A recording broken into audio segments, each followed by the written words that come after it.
All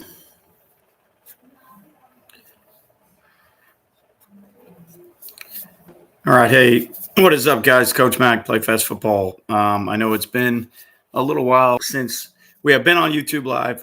Been a crazy football season. Weather, hurricanes, games moved to Mondays.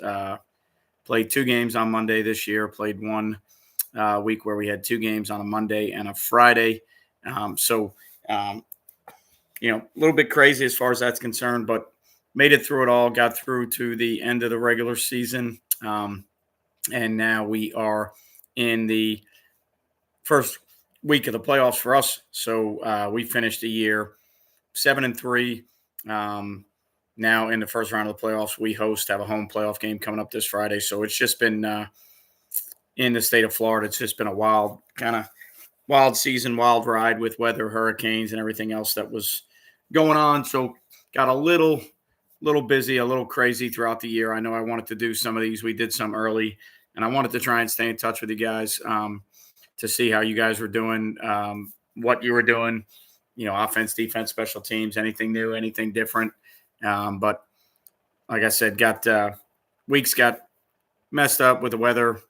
Things got a little bit screwed up, fell behind a little bit, and here we are. So, back on at the end of the year, like I said, we finished 7-3, hosting a playoff game this Friday. Pretty good year for us defensively.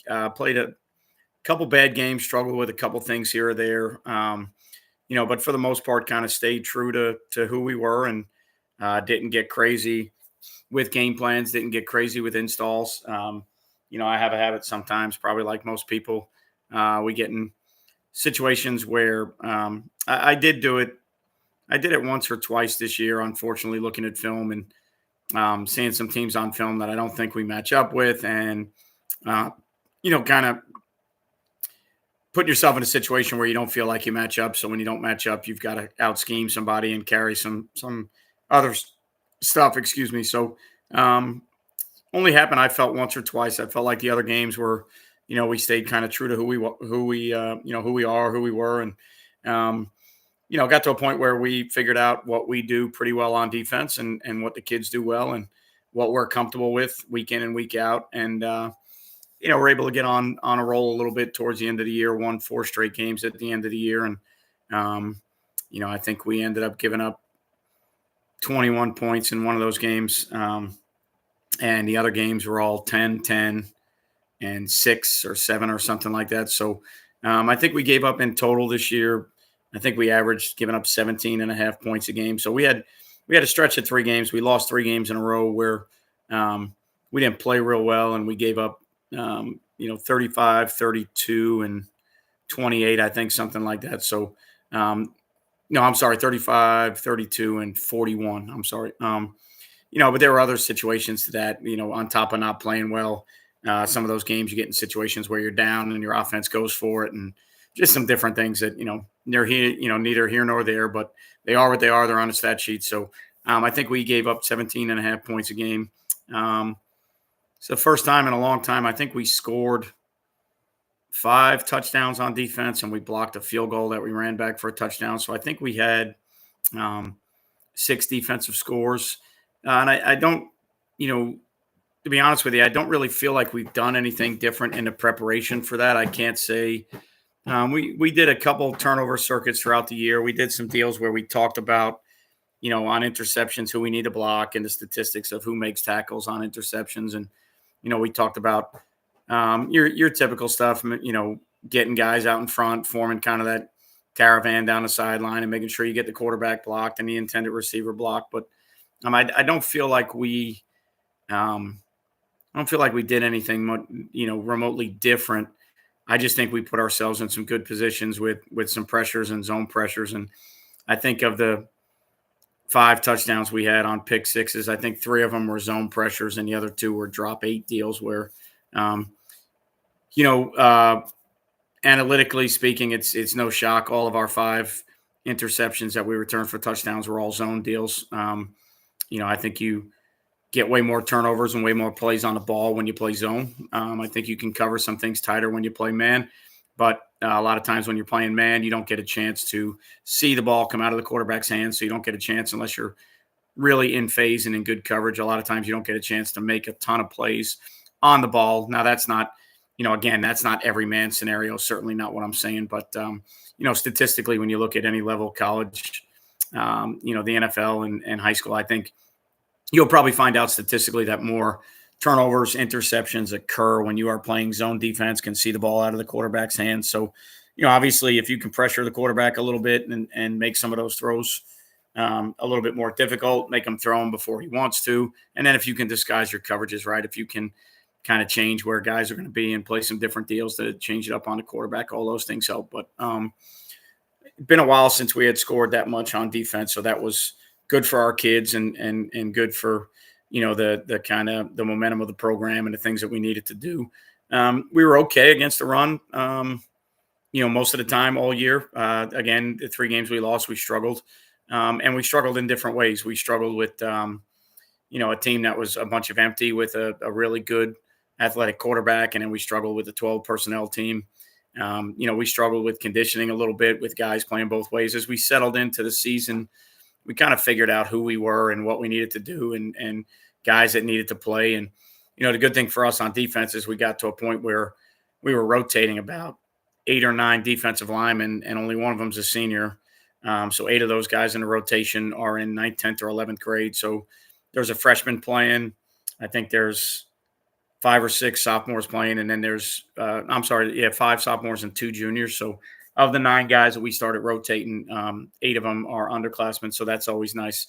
But we had to do it, had to settle into the season, figure out who we were on both sides of the ball, and figure out guys that we could trust that we needed to play. And I think through the spring we talked about it a little bit. We tried to go, with kids playing both ways. We tried to find just offense, just defense. We wanted to get to a point where we could practice just offense, just defense, and fundamentally get better at a lot of the things that you lose out on when you play both ways. And we wanted coaches to have a little bit more of an opportunity to coach their position and do the things that they do, every day in practice. And we just got to a point where that wasn't us. It wasn't who we needed to be to win games. And, we had to get back to playing both sides of the ball and playing guys both ways, and coaches figuring out where they fit within a practice plan. If we're doing offense, what can you do to help the offense? When JV's in season, a lot of times we're flipping it. So if we're doing offense and defensive guys are coaching JV and vice versa. But once the JV season ends, I'm sorry. Go, come on. Sorry about that. Cat detail. Once the JV season ends and you have all your coaches there together, now you got to figure out how to service some things and where you can help. And, obviously scout team stuff and getting guys ready, but then learning how to coach guys up on a scout team. So you got to find, as a coach, you got to find all your spots of where you can, be doing things to help your guys get better if you are playing both ways. So, when we're doing scout stuff, it may not be exactly our defense, but trying to coach techniques and fundamentals and block destruction and block recognition and where our eyes are and linebacker fits. And, if we're playing coverages that are similar to the coverages we play, we're trying to, work with the back end guys, the corners and safeties on, eyes and pedals and transitions. And if it's pattern match, then we're working on that deal. But, I think as the season progresses for everybody as a coach, I did a short video this morning I think it was this morning. And what I was talking about is when you get this late in the season, what ends up happening is you end up with a collection of films on opponents, right? So as the season rolls on, you end up with more and more games. They played more. And, a lot of the times you go through and you've got to kind of decipher when you go through that many films, all right, who are they? What do they really want to do? And what do they need to do, right? So like, who do they want to be? What do they think they want to be? But then what do they do that they feel like they need to do to compete and win? And it's the same thing for you on your side of the ball, or for us, for me on the defensive side. It's like, all right, here's what we want to do. Here's the things we want to do, but here's who we need to be, right? So when we started off in the spring, it was like, hey, we want to be playing one way. We want to be, with offensive and defensive practices split and only getting together when we're doing best on best. And we want to do our own scout stuff. And we want offensive coaches to coach for 2 hours and defensive coaches to coach for 2 hours. And, we want to get better at techniques and fundamentals. And then you go out and you play a spring game and you get there in the summer and you kind of figure out that's not us. That's not who we are. Right. So I think coaches in general, part of your job is, you know, we've got to be able to look at the wants and the things that are inherently important to us.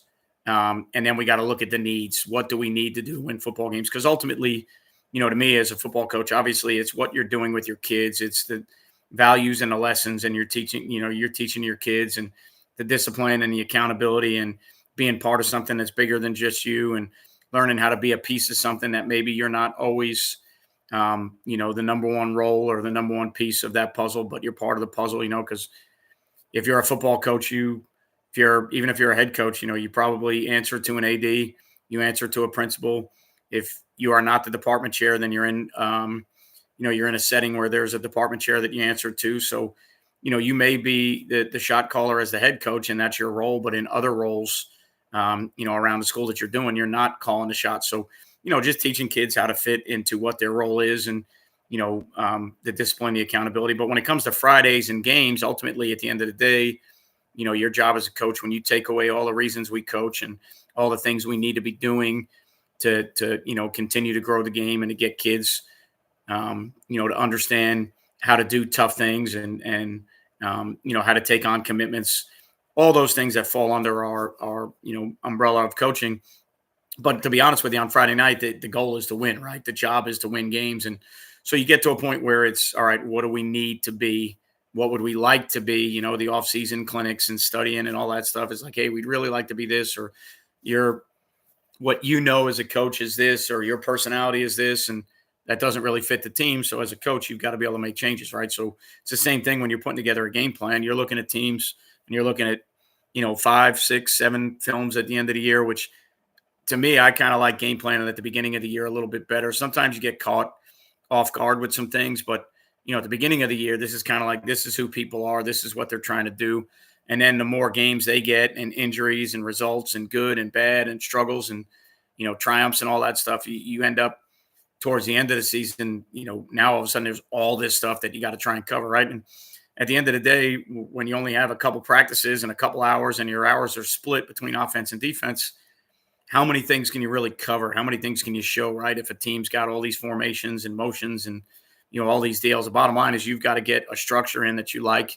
You've got to get a coverage system in that you like, to 2 removed and 3 removed, and, 3 tight or 3 closed, and the single side, and all the things that you want to do. And from there, you kind of just, you got to be able to line up and play the things that you're going to see, that you can guarantee you're going to see, the things that they do best. And then all the other stuff that they do, you've got to hope that your structure and your kids and your preparation is good enough to handle that, because there's no way, in a week's time that you can get all those things in, especially when your practices are split. So, even when it comes down to the playoffs, I think it's even, more important that you don't freak out and say, all right, well, all of a sudden we got to do all these things because they do all these things. It's, we got to look at film. We got to figure out, who do they want to be? Who do they need to be? What do they do really well? What do we need to stop? And then from there, we got to hope that our scheme, system, players, practice, habits, training, all the things that we've done, we got to hope that we can stop things that we don't necessarily have time to practice all week. You're not going to get to every route combination. You're going to get the formations, but you're not going to get as many scout, plays out of those formations. You're going to break things down into what they do the most and what you think gives you the most problems. And which is kind of the way I look at it. For us, I'm going to take the things that I think they do best, and I'm going to take the things that in my mind they do that give us the biggest issues. And those are the things we're going to practice on, so there's some weeks where I only have 8 to 10 scout cards, and it's like, hey, we got to work on these 8 to 10 things, and we got to work on them in base, and we got to work on them in 2 fronts, and all of our coverages and all of our pressures, as opposed to trying to draw up 50 different scout cards of all the things that they've ran and they've done. If you do that, how many reps do you actually get in team? Can you get every front coverage pressure matched up to all 50 of those calls? And, at some point, it's going to come down to, how well you've coached, how well you've prepared, and how well your kids have prepared to understand that there's going to be things that happen in the game. There's going to be wrinkles. There's going to be nuances. Like, as a coordinator, it's always a guessing game. You're always playing that guessing game to kind of figure out, all right, what do they do? How will they attack us? Right. And you got to look at all those things on film, and you got to be ready to defend those things. But at the same time, you're not in any of their meetings. You don't know how healthy they are. You don't know what's going on positionally.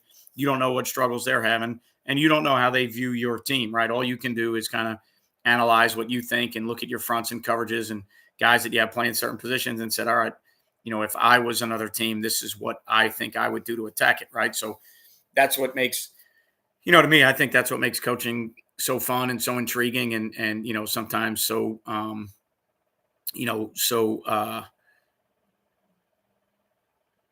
kind of frustrating at times. You don't really you don't know what somebody's going to do. You don't know what they're going to try to do. You know who you think they are. You know what they do well, and you know what you struggle with. But that's the chess match, right? That's what we all love. And when you get to the playoffs, it's even obviously, when you get to the playoffs, it's the potential of one and done. So that always sucks. But you're trying to tell your kids, look, it's a football game like every other football game. People are going to block, people are going to tackle, and if you do those things well, you have a chance. And you just want to put your kids in position to have a chance without kind of freaking them out. So, I've been down that road before. And, it's one of those deals where it's like, all right, I feel like I'm doing what's best for my kids, but at the end of the day, maybe we slowed them down. Maybe we put too much in their head. Maybe we didn't give them a chance to go out there and play effectively. And, maybe we over game planned. Maybe we thought the other team was better than they really were. The worst is, you hate it when you underestimate somebody, right? So I think we've all been there before where we thought, there were some teams that couldn't execute, couldn't get things done, and there was no way you should lose that game, and then you end up losing it. And that one hurts too. But to me, the one that I feel hurts more, especially in big games, district championship games, playoff games, is when you over prepare the kids, and then all of a sudden they've got 15 wrinkles of things that they need to see based on splits and alignment, and we want to have this movement, pressure, look versus this. But if the back is 2 yards deep, we want it to be this. If he's a yard deep, we want it to be that. And, obviously those things are all, it's one of those things where you want to be prepared, right? You want a game plan. You want to coach the kids up. You want to have answers. But to me, there's a fine line between answers and, paralysis by analysis, right? The things that it's like, all right, we've got so many things that we got the kids keying and thinking about that they slow down and they don't give, what they're giving their best effort physically, but it's not the best performance that they have because you're not giving them a chance to have that performance. So, I've done this so many times now and have been in, multiple playoff game scenarios to where it's just one of those things. You got to have trust in what you do. You got to have trust in your system. You got to have trust in your kids, and you got to put them in position to win. No doubt, you got a game plan, but at the same time, when you have all this downtime and all this film and all these things that are going on, you've got to make it to where you don't overcomplicate it for them. Don't try and do things that you're not good at. Don't try and do things just because you think that's what you have to do. Versus that opponent, because more often than not, you end up finding out that you probably didn't need to do all that if you would have just been better at these things. A lot of times you'll in bigger games or playoff games, all of a sudden you think you need different pressures and you're drawing up new pressures that the kids haven't run. So, I think at the end of the day, it's a game, it's a football game.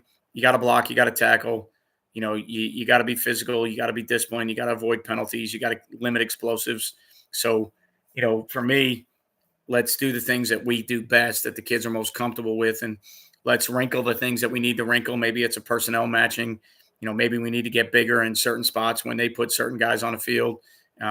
Maybe we wrinkle our third down stuff that if ours for us was a little bit disappointing this year because we're a team that's undersized and we kind of live by having to get you off schedule and get you behind the chains.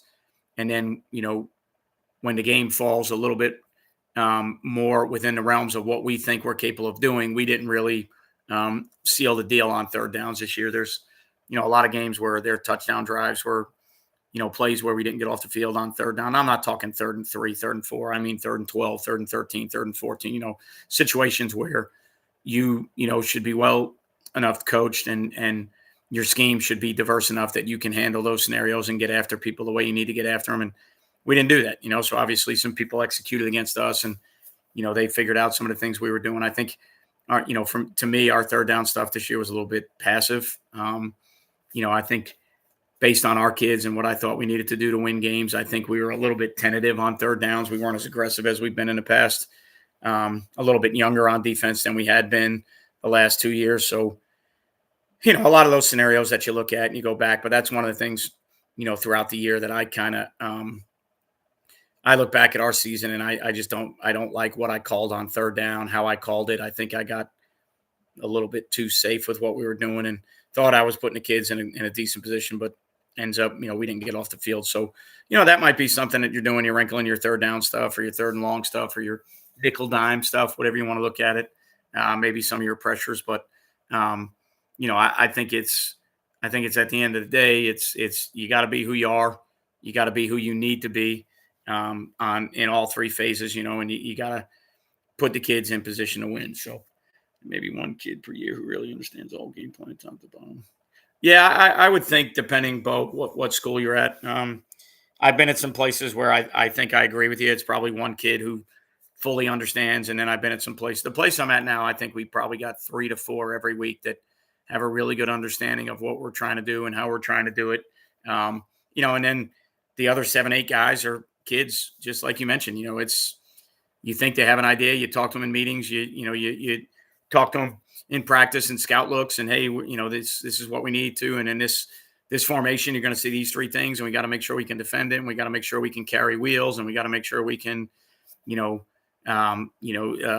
defend certain run schemes and quarterback pull game or read game. And, you sit through these meetings with them and you go through practice with them and you think they have an understanding. And then Friday comes and there's people in the stands and it's live. And, it's one of those deals where a lot of them, again, we talk about this all the time. You're not going to rise to the occasion. You're going to fall back to training. So, we've just got to do a better job training our guys and in meetings and film sessions and practice sessions to say, hey, we covered that. We talked about it. Take a deep breath. We know we're going to see read game. We know we're going to see option football. We know we're going to see RPOs. We know in these sets we have to be in certain calls, whether it be front wise or coverage wise. And, but like you said, I think I agree with you. There's probably, 1 to 2 kids who know everything you're talking about. And then there's a bunch of other kids who, are going to get out there and freak out a little bit. So I definitely think you got to keep it, as simplistic and consistent as possible. But that's the drawback for a lot of guys because, not only the fun, but, as a coach, it's a very helpless feeling to know that you really don't control. I think coaches want to feel like they're in control of the outcome of games, but at the end of the day, you're really not. You never make a tackle, you never throw a pass, you never hand the ball off, you never block anybody. So it's, your ability to get kids to play with discipline and accountability, your ability to get kids to play hard, your ability to get kids to understand the things that you need to do to win. And then on Friday, you're going to stand on the side and they're going to play. So, to me, I think one of the things that gets people excited about game plans is, hey, this is the one thing I feel like I can control, right? This is the one thing that I feel like these adjustments and these wrinkles. And, if you're a play caller, it's like these play calls, I feel like I'm in control. But at the end of the day, you're not executing any of those things, right? So you're really, you're not in control. If you're caddying on the PGA Tour, all you can do is give information on the wind and the yardage and what club you think is right. And then ultimately the player is going to hit the shot, right? So, a lot of that becomes just like coaching. It becomes kind of a helpless feeling where you're not going to be the one that executes the things. You're just making the calls that you think. So for a lot of coaches, that's the only thing I control. So I want to make sure at least in my mind, I have all those things accounted for, or at least I covered them or I considered them or I tried to make changes or wrinkles. But, on my end, I think I've more games where I've done too much and let the kids down as opposed to games where I didn't do enough and said, hey, you know what, the game plan needed to be better, or we didn't watch enough film, or we didn't practice enough of these things. That's to me is more the rarity. The more common occurrence is, hey, we worked on all these things, and when it comes down to it, they ran the things that we knew they were going to run, and we didn't need to do all these other things. We should have just focused on doing these things. So, and that's offense, defense, special teams, right? That's all 3 phases. And sometimes you get carried away on special teams with certain things that you need, and then you realize in the game you only get 2 or 3 looks at it. If we would have just hammered the 1 or 2 things we needed to get done for those 2 or 3 looks, we would have been better off. So, but that's why we do it. That's why we love it. Yeah, it's amazing to me, Chris. If you on the clinic circuit last year and probably the last 2 years, Florida State's been all over the place. Obviously, they're a Nike school, but everything was Florida State and what they do on offense and what they're doing on defense, and their coordinators were speaking. And the Atkins guy was the new up and comer, and he was the rave. And all of a sudden you have a season like this, and guys are out the window before the year even ends. So I don't know, exactly what they need to do, how they need to do it, but obviously, you know, Norvell's not going to be the first fall guy. Everybody else is going to be, you know, assistants and coordinators. When, to my knowledge, I think Norvell's probably the main play caller most of the time. I think, he may have turned that over, but I still think at the end of the day, it's on him. So, the offense is still about him. It's still his offense. So, who knows? Nobody was expecting it, but it happens. And,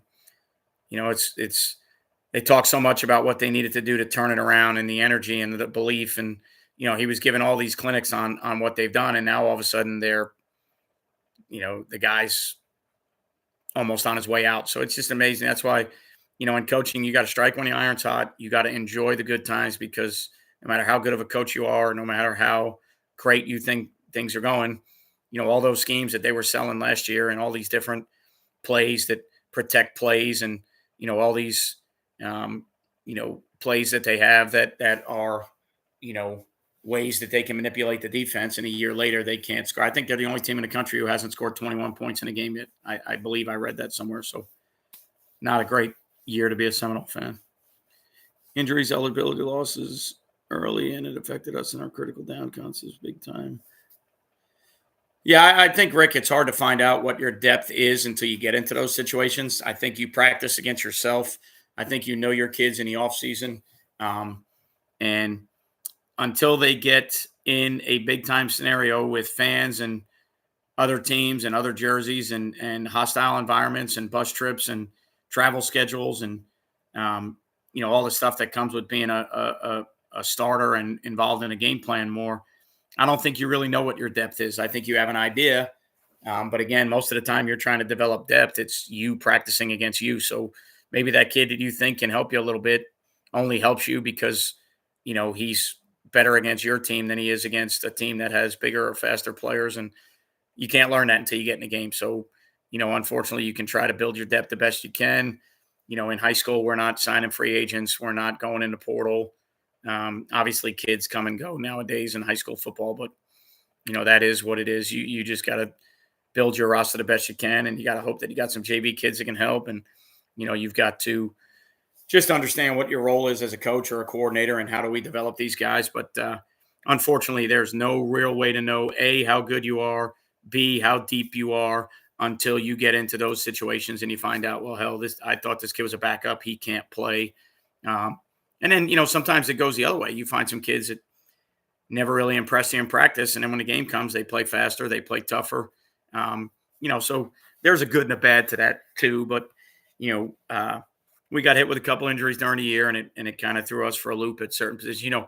There's going to be years and there's going to be times where on a team, there's certain guys that really make the team go, right? No, it's the ultimate team game, and 11 guys playing for your unit on offense, defense, special teams. But, there are some scenarios where there's, and obviously on offense, it may revolve around the quarterback. Ours for us was a different position, but it's one of those things where you don't really realize until that guy is out how much their presence, not only making plays, but what they make people account for, how much that changes everything. And maybe it's a linebacker or a safety on defense, and you don't really realize until you play without them. And you're like, you figure out, man, they really covered up a lot of shit for us. They really fixed a lot of problems for us. They really gave us the ability to make teams defend us a certain way, or, to make teams attack us a certain way. And now without them, even though I love the kid that's the backup, but we're not the same team. So,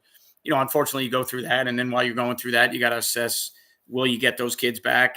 Are they done for the year? What's the scenario? Do you have to make, major changes, or do you just have to make slight wrinkles? Depending on the kid that's coming in and depending on what you need to do. But, again, I think that's the beauty of it. And that's what everybody loves about coaching game weeks and game days, right? It's that chess piece. Can I fix things? How quickly can I fix things? Can I get kids to adjust? Um, because things are going to happen, and there's going to be grades, and there's going to be injuries, and there's going to be situations at home where kids can't play anymore, and there's going to be kids that aren't happy with playing time and decide they don't want to play anymore. So like everybody's going to go through it. You just got to hope you've got the coaching staff and you've got the discipline and the team to get through it.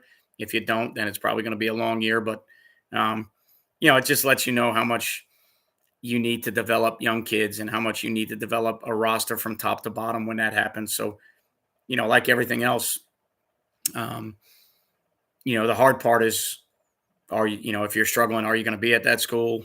If you're an assistant, do they keep you? If you're a head coach, do they keep you?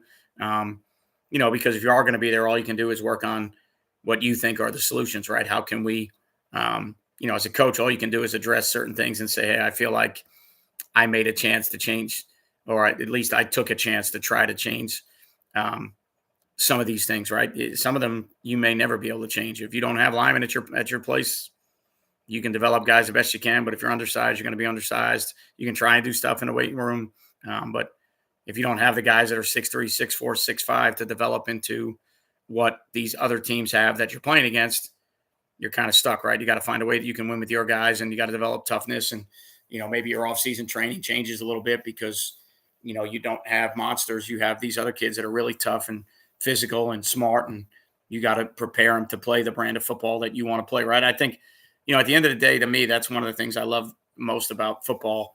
We've got all these schemes, systems, scenarios, and we've got all these off-season deals and clinics and places we can go and staffs we can visit, and at the end of the day, each program has its own identity, and they need to find out how they win, at their program, because I've been doing this long enough now and at enough different schools in the Northeast Florida area to understand that what works for this team that is, making state title appearances and, maybe winning a state championship or going to state title games, that doesn't necessarily work for me. What works for me doesn't necessarily work for somebody else. So, it's about your staff and your players and your school and the resources that you have, the amount of kids that play football, what they look like, what can you add to what they look like.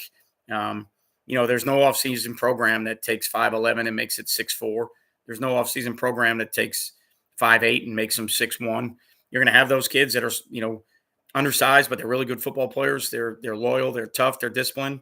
You got to find a way to win with those guys, and that's what makes the game so great. There's no, one copy and paste that say, hey, it's how these guys play offense and how these guys play defense and how these guys play special teams. Take those three things and morph them together, and that's how you win football games.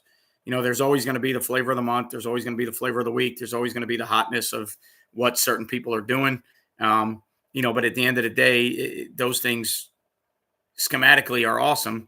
Doesn't mean they're going to work for you. So I think, you got to figure out it's about your place and who do you have at your place and what things you need to do. And even more so your opponents, right? What do I need to do to beat the people that are on our schedule? King, what's up, my friend? Coach B. 3 starting offensive linemen in the last game of the regular season, lost a fourth one in the first quarter of our playoff game. Yeah, once you get down to me in high school, if you lose 2 or 3 linemen, there aren't many teams that can recover from that. And we lost 2 linemen earlier in the year. Then what ended up happening was 2 of my 3 defensive starters had to go play both ways. So that's how we had to start developing depth on the D line, because, you can't sit there and say that the other side of the ball can't have your players, because you're only as good on offense as your defense is. You're only as good on defense as your offense is. The offense and defense are only as good as the special teams can be. So, at the end of the day, you need to do whatever it is. If it's your linebacker that's got to go, well, then you got to find another linebacker. You got to find scenarios in the game where you can give a kid a rest. If it's guys that are playing both ways, then maybe you need to take them off special teams and find some guys that some guys that can get a job done, knowing the talent level of the guys and knowing the talent level of the team. There's certain weeks when you're going to play people where special teams, you can't hide anybody. You can't rest anybody, because the most explosive plays are probably going to happen with the most space in those special team settings.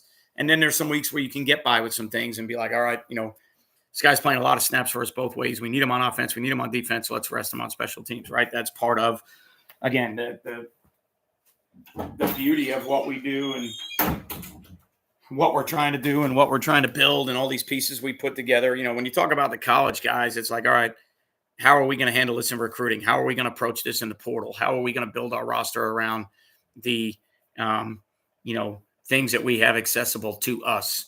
And that's the beauty of what they do. Well, in high school, that's not really the beauty of what we do. It's how are we going to build this roster around the 40 guys that are on it?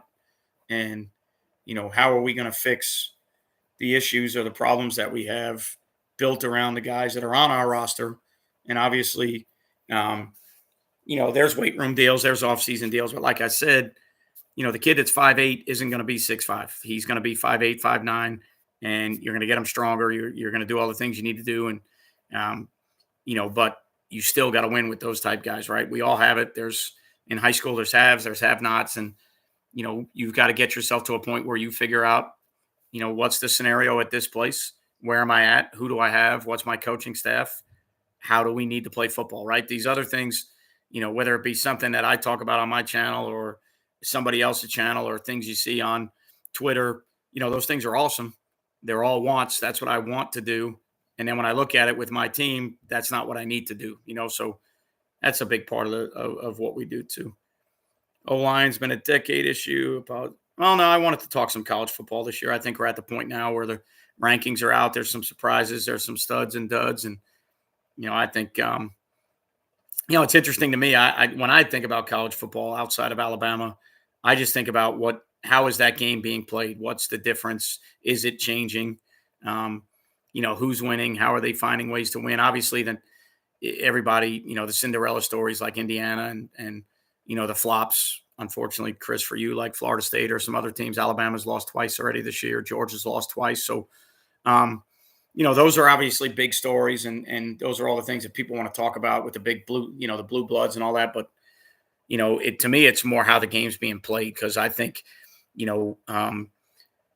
college down to us is the closest, scenario we have of what our game is played like. And so I always try to look at it from the college standpoint of like, hey, what are they doing different? What is, and again, you can look at it as like flavor of the month and flavor of the week schematically, but you can also kind of look at it as an approach philosophically of how they are building their program philosophically. What are they trying to do? And, I think obviously the last couple of years it's been Georgia or Alabama, with a couple other teams mixed in. But I think last year offensively, Tennessee took the world by storm. And I think everybody thought in the offseason that they were going to be, wide splits and mega fast tempo.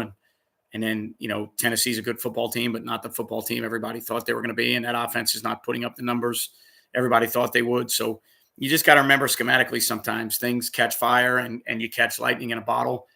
And then eventually some things catch up, right? And when they do catch up, the one thing I like to look at is, all right, well, is Tennessee not executing? Do they not have the same players? Or what is the defense doing differently from last year that they learned to say, all right, look, when we play an offense like this, we've got to be able to do these things, limit these things, and now make them perform in a different way, right? So that's kind of the way I'm always looking at it. Again, we don't have, at least I know I don't, at the schools that I've been at, I don't have the roster of those types of players to be able to do a lot of the things that they're doing. We can do some of those things, but to me, it's more of the philosophical approach of, okay, what are defenses trying to say? What are offenses trying to say? What are they trying to get done? How are they trying to get it done? How are these, how are teams trying to defend teams that are doing certain things on offense? And how are teams trying to block and scheme teams that are doing certain things on defense? And, kind of look at the schematics that way. Because when it goes back to your school, you're going to have to run the things that you have to run, right? The way you need to run them and the things that your kids can understand. So, I think to me, it's been an interesting college season. I mean, I know I'm an Alabama fan and other Alabama fans probably get pissed, but I kind of enjoy, the parity in college football. I kind of enjoy the fact that, who would have thought that going into a 12-team playoff that a team like Alabama or Georgia or programs like that might be on the outside looking in.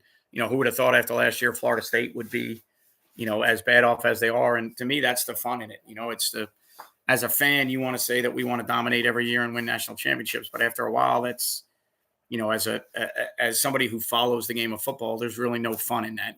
So the parity, teams getting better, whether it be transfer portals, NIL, whatever it is, the talent is now going to places that it never used to go. And you find out, the other thing you find out, to me, like, there's a lot of good football coaches out there, and you give a lot of these guys who haven't had access to some of the resources that other people had, you give them access to that, and all of a sudden you find out that these guys are really, really good. And you wouldn't have found that out if it wasn't for the parity in college football. You wouldn't find out, to me, how great of a job a guy like Clark Lee at Vanderbilt can do until you beat Alabama, right? And then you give Texas a run for their money, and you find out that schematically and philosophically and what they're teaching their kids, and obviously picking up a few good players that helped in that system. Yeah, I get it. That's part of it. But at a place like Vanderbilt, the way they've been the last 30 years, you don't pick up a few players and beat Alabama. You pick up a mindset, you pick up a culture, you pick up a philosophy. And, that's just one of those deals where right now that's going to be what's hot, right? And obviously, I think Curt Cignetti at Indiana, even though he was a proven winner at JMU, now he's doing it on that stage. And can they do it against the real deal people? Obviously, nobody would have thought a year removed that they'd beat a Michigan of the world, but times change, and this year is a completely different story. So college football is fun right now, I think. Indiana's O-line comes about most times. Wisconsin developed draftable O-line, came back years later, developed stud linebackers. Not getting that guy. Yeah, I mean, it's at this point though, Chris, it's all going to come down to who wants to take that job, who can Norvell get to take that job. I think the one thing I talk to people, it doesn't matter whether it's Florida, the Jaguars, in my neck of the woods, at least. Like, the one thing I tell people all the time is you don't get rid of somebody just to get rid of them until you have an answer, because you end up with the same problem. So, if you're in a situation where you think O-line's the issue and you need to go out and find an O-line guy, well, unfortunately, they kind of got rid of the OC quasi O-line coach, which that's what Atkins was when he first got there. And then he becomes the quasi OC, however you want to look at it. But, if you've already gotten rid of those guys, then you're stuck. You've got to find somebody, right? But to me, and it's hard to do in season, I get it, but like, usually you try not to make those changes until you feel like you have some things in play, right? It's the same thing with the head coach. Boosters want to pay. They're not happy. We got the money. We'll buy everybody out. Well, that's awesome. What's the answer? And as a head football coach, I would tell my assistants all the time, and I would talk to guys about, look, you can't keep coming to me with what our problems are when you never have a solution. At some point, you have to be part of the solution to not be part of the problem. Yes, I know we're not very fast. Yes, I know we're not very big. What are we going to do to help that? What are we going to do to change it? Assistant coaches will come to you and they'll talk to you about the guys that can't play. We can't play him. We can't play him. We can't. All right, well, who can? Then please tell me, who can we play and how can we get guys better that can play, right? I think we're all aware of the obvious, and I think most assistant coaches are trying to help. I don't think guys are ever on purpose trying to do anything to hurt a program. But, at the same time, it's like at some point you've got to be part of what we're doing to move forward, and not part of just, placing finger, on blame all the time to say, hey, I think it's this, and this. Well, what do you want to do about it? Well, I don't know. That's your job, but I think it's these things. And, to me at that level, what ends up happening is boosters get upset. Money people get upset. They want to fire people. They want change. And then when they fire those people, you get the same problem. So, I try to tell all the people that are Florida fans that I know, all right, well, what's your answer? If you get rid of Napier, who are you going to get? All right, well, everybody says, well, we'll get Lane Kiffin. Well, does Lane Kiffin want that job? Do you know that Lane Kiffin's the right guy? Does he want that job? Does he want to leave? You don't make a move and then go out and say, hey, we're Florida. This is what we're going to do. And then you find out that nobody's interested. Okay, well, now what do we do? So, again, I think you got to be careful with that. Obviously, as a fan, everybody, you have your right to bitch and complain about certain things, but, opinions are what they are, and hopefully they do the things that you think they need to do to address the issues that you think they have. And hopefully they're hopefully they're the same issues and the same answers. NIL trickled down to the high school ranks, and that is influencing coaching. Have you heard of the effect of coaching? It hasn't affected me one time yet. I haven't had one situation where, NIL has been a part of our deal yet. I say yet. the transfer deal has affected us in the last 20 years more so than anything else. There's been an unwritten transfer portal in high school, at least in the area I'm in Florida. There's been an unwritten transfer portal for the last 20, 25 years. And, for a lot of different reasons, kids want to go to places that win, and kids want to go to places where they think they're going to get looked at, and where they're going to get college scholarships. And, the perception versus the reality of what is a college football player. And if you have the makeup to be a college football player, they're probably going to find you whatever school you were at. Maybe you can get more exposure at another place, but at that talent level, if you go to that other place, can you even crack the field at that place? Or are you better as an 80 snap player at your place? So to me, the most common theme between us and college has been what they're now going through with the transfer portal. And we've been going through it for 20 years. And, but the NIL, I haven't really seen that yet. I know it's going on. I know it's out there for people, but where we are and with our kids, I haven't seen anything like that yet that I've heard of. Xavier, I don't know. I obviously in Florida, they've talked about NIL rules and regulations and whatnot, but I don't think we've had to worry about that at our place yet. And, maybe I will one day down the road, but it's like everything else until that, problem rears its ugly head. I can't worry about that problem when I've got other issues. Our bigger deal, like it's always been in high school, is, finding kids that can be part of a program that earn their playing time, that maybe they don't start right away, but they're a backup or a special team guy. How can they practice hard? How can they give you a look on scout? Because the one thing that is evident in today's society is we want answers and we want them now. We want results and we want them now. And that's just not the way things work, especially for kids that might be marginally talented or, whatever the issue may be. You've got to work. You've got to get better. You've got to continue to work. And, we want to wake up on third and tell everybody we hit a triple. And that's just not the world we live in. And that's part of our job as football coaches, is to try and narrow that gap of where the world's gone and the things that we think are important. Yeah, I'm not sold on Deion. I'm still not sold on Deion, but he's doing a pretty good job at Colorado. But that's not my cup of tea. It'd be a big splash, but where do you go from there? So, is that Rhett Lashley? Who's it? Right? No, Rhett Lashley's SMU, right?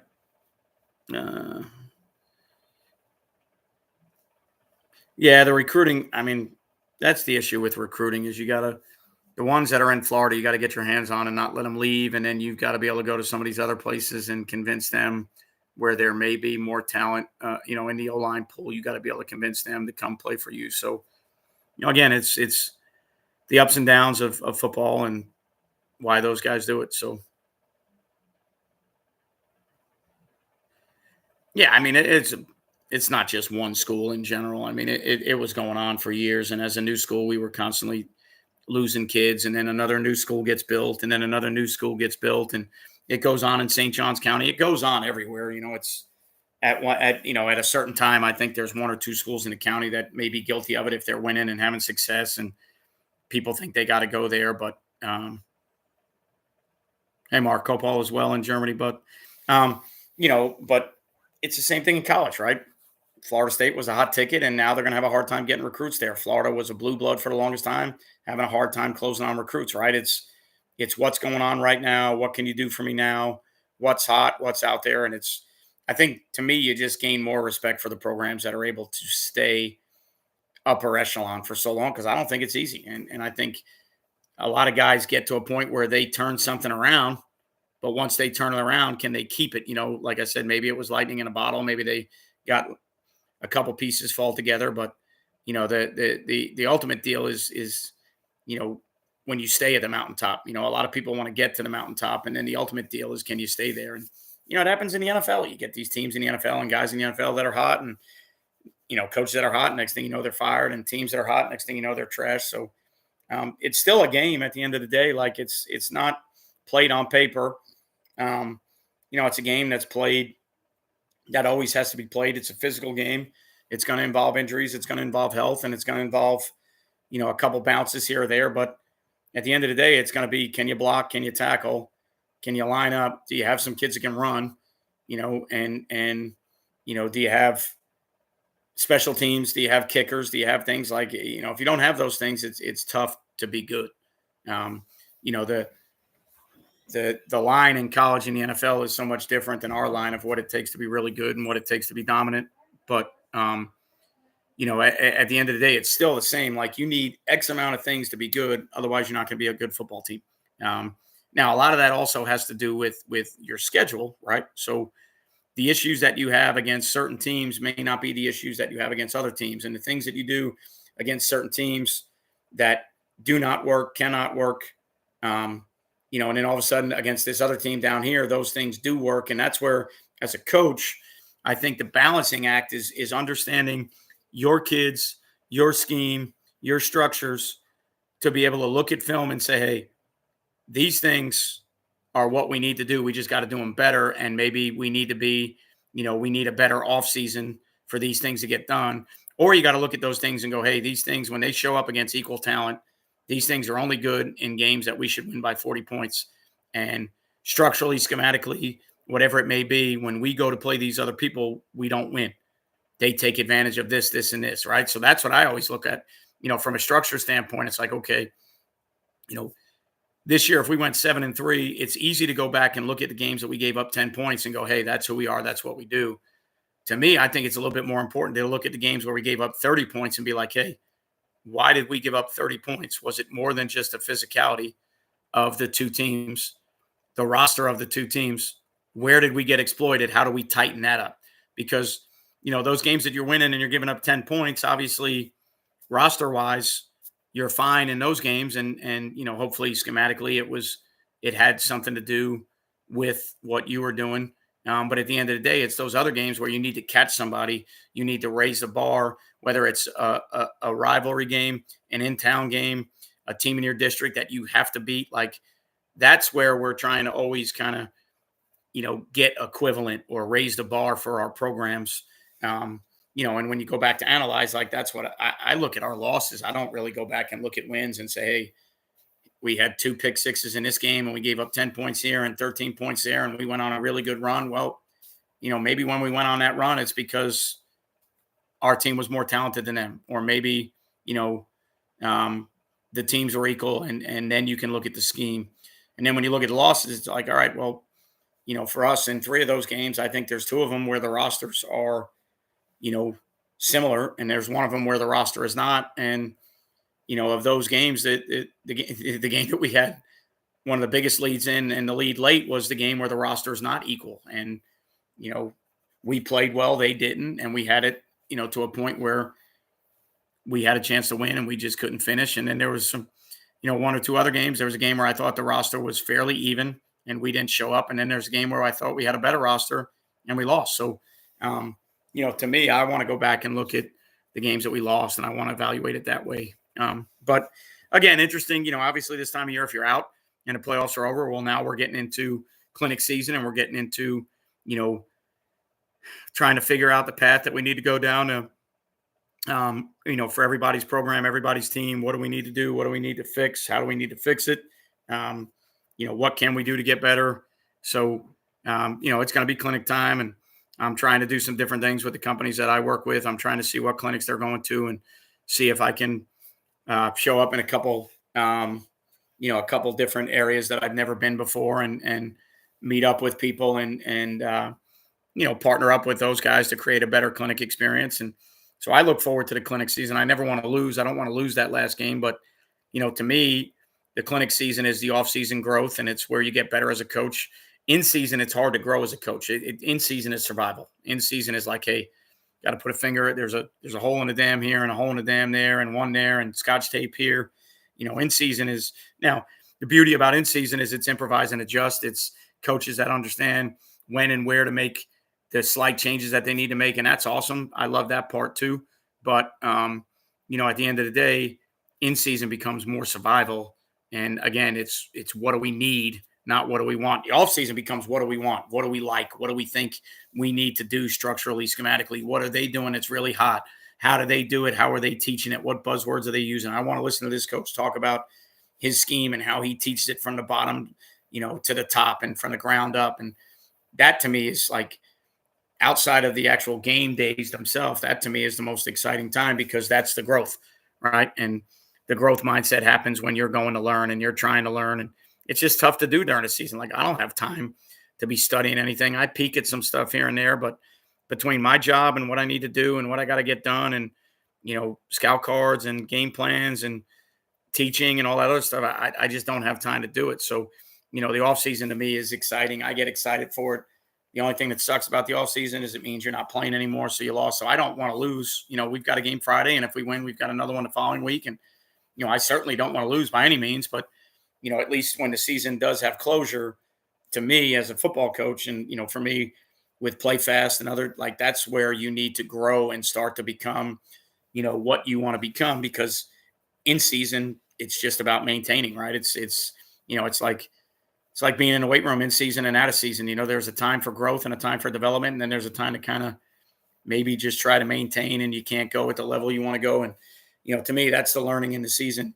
It's hard to learn and put your mind where it needs to be to learn and study and evaluate all these things that you want to look at when, really the main chunk of your time needs to be your football team and your kids and, your practices and the things that you need to do to win. So, again, this time of year starts to get exciting. College gets exciting. NFL gets exciting. High school winds down. But then to me, it's the turning of the page of January 1st comes along, and all of a sudden here we are, and we got all these clinics that we can go to, and we got all these learning opportunities and, places where we can go and network and, business opportunities and new products. If you're a head coach, you're out there, maybe you're doing, redoing a locker room and you're looking for lockers, or maybe you're looking at playbook softwares, or maybe you're looking at replay stuff. Like, that's to me, it's never going to be as exciting as coaching and game planning, but like, that's what keeps you going to get to the next year, right? That's what, obviously working with your team in the off season and lifting and running and, trying to keep guys on staff, find new guys on staff, all those little things are awesome. But the growth part of, hey, how can I go make myself better? How can I grab 3 or 4 of my guys, take them somewhere and try and make them better? What can I give back? What can somebody give back to me to make me better? What can I give back to somebody else? That's what the offseason is all about. So, yeah, we've got a game Friday night, Miami. Yeah, I don't think you can buy high school talent, but, you know, I think it's changed. I think it's easier to do than it used to be. And I think the mystique is still there. There's still great rivalries. They're trying to do things to get more rivalries. They're trying to make the schedule, but, every year playoff stuff happens and rankings come out, people are going to try and figure out where the system is good and where it's not. And, I personally think our system's a little bit flawed. You've got teams that have the same amount of wins as somebody else that beat people head up and they're a lower seed. I don't see any world where that's remotely even possible. If you've got, I get it if you have less wins. I get it if there's a strength of schedule deal, but if you've got the same amount of wins and you beat other people head up, how in the world can they be? It's like college when you hear these guys talk all the time about who was going to be in the Final Four and the college football rankings, and now we got 12. And I'm pretty sure head-to-head is going to be one of those factors. If you got 2 teams with 2 losses and one of them beat the other one, I think that eliminates one if it comes down to those 2 teams, and that's the way it should always be. But for some reason in Florida, it's not like that. In multiple districts across the board, you're going to have teams that are ranked higher that have the same amount of wins and lost to those teams during the year. You've got, I know of at least one scenario where you've got 2 district champions playing. Somebody's got to travel. I think, if you have a system that's set up to be conferences or districts, I think winning that district should mean something. And, if you have regions set up to where there's 4 district champs, well, then those are the 4 teams that host. And if the lower seed is a better team, then they should travel and beat the shit out of the district champ, and it takes care of itself. But to me, I just think you lose some of the luster of putting together a conference or putting together, a district. And it's happened in college too, right? You've had guys that have ended up winning their championship and maybe they get left out for another 1-loss team that lost to somebody else, whatever it may be. It's everywhere. There's no exact system, but I just think in a system that we have, the way they rank the teams and then 8 of them in a region make it, well, to me, the 4 district champs should be 1 through 4. Everybody else should be 5 through 8. And then if the number 5 team is 8-2 and their 2 losses are against 2 of the best teams in the state, well, then when they travel, they should beat the shit out of the district. And that team, the district champ, got a home game, got to experience a home game. But at the end of the day, if they're the better team, obviously the expenses of traveling, I get, there's so much other shit that goes on that you can't just look at home and away. But again, I just don't see a world where a champion has to travel in what we do in high school, at least. And I don't see a world where there's a ranking system to where teams can have the same amount of wins, but get beat head to head and a team gets ranked higher than you. Again, if you throw in strength of schedule and say, well, they played a weaker schedule, their wins mean more against that schedule. Okay, well, there's one part about the schedule I know that was equal, and that was the week you played, and they beat you. So, again, never going to be perfect. It is what it is. I don't envy the state for what they have to do. I don't want to be a part of any of that. Any chance I've had to get on any of those committees, I've respectfully declined. You're never going to please anybody never going to please everybody. There's always going to be appeals. There's always going to be bitching. There's always going to be, there's always going to be people that aren't happy, and there's going to be a better system out there. But I just choose, especially as a head coach, when I was a head coach, hey, what district did you put me in? Thank you. That's where I'm going to play. Let me schedule my other games. Playoff rankings, where are we? Thank you. Where are we going to play? And then you just go from there, because without a state, there is no system. I know that, there's other opportunities. There's other things we can do. But right now you got 2 choices. You can be part of the system or you can leave. If you leave, that's up to you. If you're part of the system, then, hopefully have some type of solution, some type of answer. I don't know exactly what that answer is, but, I just know that I want nothing to do with that job. I can tell you that right now. So Florida's kind of done slightly off max preps now. So we won our league and went 10-0, and our reward was getting moved up 2 divisions and playing on the road in round. Yeah, I don't see moving around divisions. To me, is another thing that I don't understand. I don't know enough of it, but it is what it is. I'll never get that part, but it's almost like relegation in soccer. I don't know if that's a thing in high school, but I don't think you should move somebody in season up. Go 10-0. You play where you belong in your classification, and then at the end of the year, if you're a state champion and they want to move you up, then they do it then. But who am I? Chris, I don't know. I don't know what the flavor of the month is. I think I still think it's multiple tight ends that can move around, late fast motions to add blockers. I still think there's a place in this world for tempo. I still think RPOs are a big part of what's going on. I still think option football is a big part of what's going on. As far as the exact flavor, I don't know, NFL wise, I don't really see anything different. That's, I don't see anybody that's standing out schematically. Defensively, it was what Brian Flores was doing for a little bit, and that was hot. And then the Vikings cooled down a little bit, and what he was doing with the Dolphins was hot, and then he got fired. And, so it's always going to be, the Fangio system got hot for a little while, and then the guys that figured out how to beat Shanahan and McVay and those guys got hot for a while. But, I would think, to me, it's the teams that can be multiple, the teams that can use their personnel in different ways to get the matchups that they want. I think ultimately in the NFL, you have to be able to throw the ball, but, it's also the teams that can run it when they want to run it. So, we'll see. I'll do the same research I do every year. At the end of the year, I'll do statistically. I'll look at college teams and who the top offenses are, the top defenses are, and then I'll go back and look at schematically, structurally, what do they do, and I'll see if there's any correlation between that. But I usually don't do that for the NFL. I don't have that itch to do it for the NFL. But Miami boy, I would say week to week for us is probably still 70-30 run to pass. Again, week to week, that might change. And to be honest with you, when it does change, I think it changes to be more 80-20, 90-10 than it does to be 50-50. I think game results obviously change that somewhat.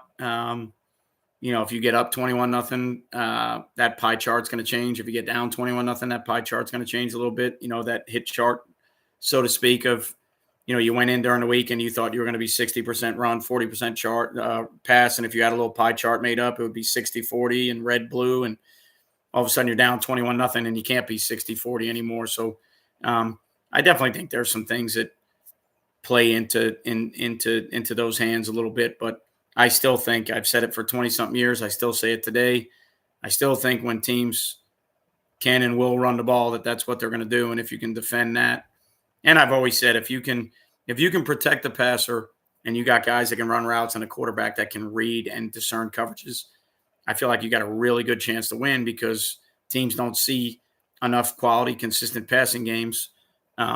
They're used to defending the same things that they see all the time. And if you were really good in a passing game and can keep the quarterback on his feet, I think you could have a lot of success. But obviously, if you run the ball, you can have a lot of success too. So scheme, structure, philosophy, I think all those things are great. I think, to me, it's about, all right, if somebody's going to be 70-30 run to pass, what do I need to do to stop the run? And can I do it in areas where I can defend the pass as well? Or do I have to sell out to the run and be vulnerable against the pass? And there's going to be times as a coach where you got to do that. There's going to be times where you got to roll the dice to defend a run, knowing that if they do certain things in the passing game, you're probably going to have some issues, but you got to make them do it, right? You got to make them do those things, and you got to make them prove that they will and can and want to do those things. And, but again, all those things, to me, those are all the things that, a lot of things I've talked about tonight are a lot of things that I love and hate about, the game, being a head coach, being a coordinator. I love the fact that I get a chance to plan for what I think our kids need to do to win. I hate the fact that I really don't know what the other team's going to do, coming in. I know what I've seen. I know what I think. But you have no idea what they're going to do. And then you've got to take your system and your kids and hope that you can be flexible enough to make changes. So, I love the game plan part, but then I also hate the part that is the mystery, the surprise, right? It's fun. Makes for a great game night, excuse me. But at the same time, it's also what makes it kind of nerve-wracking and annoying. And then to me, it's what makes you question yourself, right? You go back and you're like, why didn't I spend more time on, this stuff when really I should have spent more time on this stuff? And, I think when the beginning of the year, the University of Miami defensive coordinator came out and they put his his post-game speech, and he talked about stuff and what his philosophies are. And, the bottom line is, if you can come out and stop the things that they're going to try, eventually they're always going to go back and do the things that they do. Right. So, in the first half, if you can defend the one or two or three wrinkles, nuances that they have, if you can defend that stuff, eventually that team will go back to who they are. And that's the way I look at it. It's like, you have wants and needs, and there's things that teams want to do and need to do. If you can defend the things that they absolutely need to do, eventually they're going to go back to the things that they want to do, right? Those coaches will all revert back to their comfort zone, what they want to do. If the things that they need to do versus you are successful and they can't be stopped, well, then they may never have to go back to that other stuff, right? So that first drive, if somebody comes out and they try to be heavy 22-12 personnel and you get off the field and you defend it, now they got to worry about, hey, is this game plan right? Are they who we thought they were on film? And, so again, all those things are awesome. They're great parts of what we do, why we do it, but they're also the reason that, you lose sleep at night and the reason you second guess yourself. So, yeah, we just played a team the last week of the year that was 21 personnel, and it's a different world. It's, can your fronts and coverages hold up? You're spending all year working against spread stuff and other stuff, and now all of a sudden they've got a great mixture of 21, and it's, tight end wing with twins to the other side, but the wing's a fullback and a blocker, and they've got counter schemes, gap schemes, and duo schemes, and they throw it a little bit, and they got, all of a sudden you're getting lead isolation plays and all the things that you used to see in Pro I-21 football. And then there's 22 football, and you're going to get safeties and corners involved in a run fit. Is that really what you want? But if you don't do that, how are you going to defend it? So I would love to see a return of 21 personnel somehow fit into, find a way to take 21 and fit it into up tempo, fit it into, shifts, trades, and motions, and fit it into RPOs and do all those things. I mean, obviously, there's people out there doing it. I'm not naive enough to say that that would be a creation, but I certainly would like to see more of it. I'd like to see teams doing it more. And then, the bottom line in high school is going to be: do you have those? Do you have those guys? Like for us to play with tight ends, we got to use linebackers. So now all of a sudden we got to play guys both ways, and we don't have guys that really are just tight ends. We have guys that are that body, right? So that would be the interesting thing in high school. So.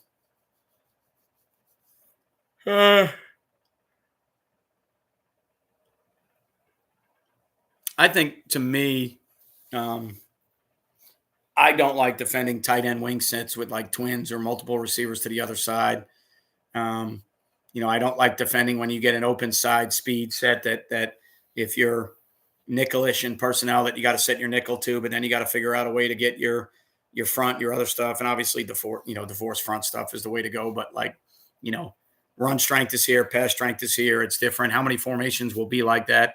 If you go through it within your rules, I think the majority of the formations that you line up, the pass strength and the run strength are very similar. There's only some where divorce front theories kind of take over and you say, all right, well, look, I want my over front set there, but I want my nickel set over there. And that's the beauty of divorce front stuff, with a front six, a back five, or however you want to look at it. But, I still think space, is maybe not schematically an answer, but I still think space is the biggest problem high schools have. I know for us, if you can put us in space and execute and make guys make tackles in space and not let us get extra numbers and not let us get the ball sent to where we always want to send it, if you can get us to where we have to handle, ball carriers in these windows and we can't send the ball to people that we want, it's one of those deals where and again, it's a talent deal, right? So the more space there is with talent, the worse it is. If there's a bigger talent gap between two teams and there's more space, there's probably going to be more missed tackles. So, I still think creating space, creating advantage, creating numbers. But I also still think there's a world to live in where you've got the tempo that's absolutely ripping and you're giving people issues there. So haven't called an offense in 4 years. So we'll see. We'll see what's out there, what's going on. And, I know I know as a defense, every week, I feel every week there's all these issues and all these things we got to defend, and we got to, I always felt like as an offense, I could dictate what I was trying to do to other people, and as a defense, I feel like I'm trying to dictate, but I'm more reactionary, and we're responding to what the offense is doing. So that's still my philosophy on that. No, I don't. You know, I don't think there's too many calls. I just think that it's depending on how you want to play. I've never been a two coverage system guy, so I've never called coverages to where there's a pro side or a multiple receiver side, another side, or our coverages are basically aligned by those pictures. In the old days, you used to have, all right, we'll play a pro side like this and a twin side like this. So when I was growing up, the cover, you might get a front call, and on the back end, it might be, the coverage might be 63, and the 6 tells you what we want to play to, this, but the 3 tells you what we're going to play to FIB or what we're going to play to twin sets or whatever it may be. So, to me, it's not, the divorce front stuff is not hard at all. If that's how you set your front and your guys are, your certain players are separated for, so like 4-2-5 wise, if your front 6 and your back 5 are separate and nickel can go where he wants, and the Mike and the Will can be part of, hybrid coverages where they're passing strength or away from passing strength and the safeties can handle it, then that's obviously the easiest way to go. Or you live in a world where when you do get FIB and shifts, trades, and motions, you have check with me's, and the problem with that is as soon as the offense figures that out, they're now dictating everything to you again. So, for me on defense, I want to be able to match formations into the boundary if I have to. I want to be able to play certain coverages where I want to play them. I don't want to be stuck saying, all right, if they do that, I have to do that. I don't like playing that way because then the offense dictates even more. Tempo wide receiver splits with quarterback direct run game is a nightmare, especially quarterback. Yeah, so if he's got the arm strength to get the ball out to people so that you have to remove guys, because if you don't, he can throw it 35 yards and they're going to have an extra blocker and you're going to be in trouble. And then obviously, if they have direct quarterback run game, now all of a sudden you've got to play certain fronts and stunts to get the ball sent out to those people. So now they're going to kind of dictate how you're playing. You start to get in that world with really wide splits. You need more line games. You need more stunts up front so that the ball can get sent to overhangs that are 6, 8, 10 yards wider than they normally are in a game. So, I think that obviously, I think that's a mindset for sure. It's a philosophy for sure. I just think a lot of high school teams, dip their toe in that pool and then find out that they don't have the kids to do it. Philosophically, I agree with it. I think it's awesome. I think if you can create more space, I think if you can force guys out of the box to where the guys in the box have to win and they can't really send the ball as easily to other people that are free hitters. And those free hitters got to figure out how far removed they need to be to defend certain things in a passing game, but also defend things in a run game. And then, you match that with high-end tempo. And like the thing about tempo to me that I enjoy so much on offense is I know we're going to practice that way. I know we're going to build our team and our program around all that. And now you're forced to have to figure out how you handle that week if you only see it once or twice a week, right? So like to me, the tempo is more the mindset, how we practice, what we do, the sense of urgency. And, but again, it's I like for us, I look at, this year, I think there were only 1 or 2 scenarios where teams were tempo teams, and the other 8 games, I feel like tempo's kind of gone away. So maybe, I don't know, maybe we're away from tempo. I'd have to look at the top offenses in college and see who's still kind of ripping and running and what they're doing. But, maybe we're back in the check with me world. Maybe we're back in the world with cans and kill calls and, the quarterback having a couple choices based on fronts and coverages. And it's these 1 or 2 runs and these 1 or 2 passes. I mean, I don't know. Maybe that's the world we live in. Maybe we're back in a huddle world, but I didn't see anywhere near as much tempo this year. I'm not upset with that by any means. I'm upset with it as an offensive guy. But I'm certainly not upset with it as a defensive guy because it's one more issue that you have to defend against. So who knows? We'll see. But NFL games on, 8:45. We've been on for over an hour. NFL games on. I've got work in the morning, practice, some things I got to clean up tonight, looking at our game plan and what we're trying to do, and then things that are probably going to keep me awake all night. So I appreciate you guys being here. I appreciate you being part of what we do. Thanks for coming in such short notice.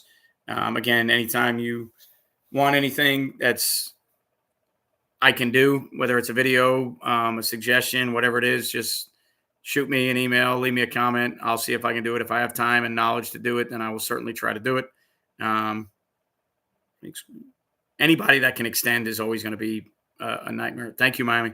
Anytime you have a guy that can extend and do his own thing, because you get things defended, and then after you get them defended, one of the games we lost this year, that was certainly the issue and put us in a bind with things we needed to do. And then that guy can't get him on the ground and he extends, and now you got to figure out how to get him on the ground. And then you start thinking about pressures, and now you're weaker on the back end. So certainly a guy that can extend is somebody that I would always, at our level, I would always choose for the dual threat guy that can move around and extend more than a pocket guy. But that's just me. I would love, if I had a great pocket guy and great lineman, that'd be awesome too. But schools that I've been at, I think the dual threat guy with linemen that are serviceable are is a better way.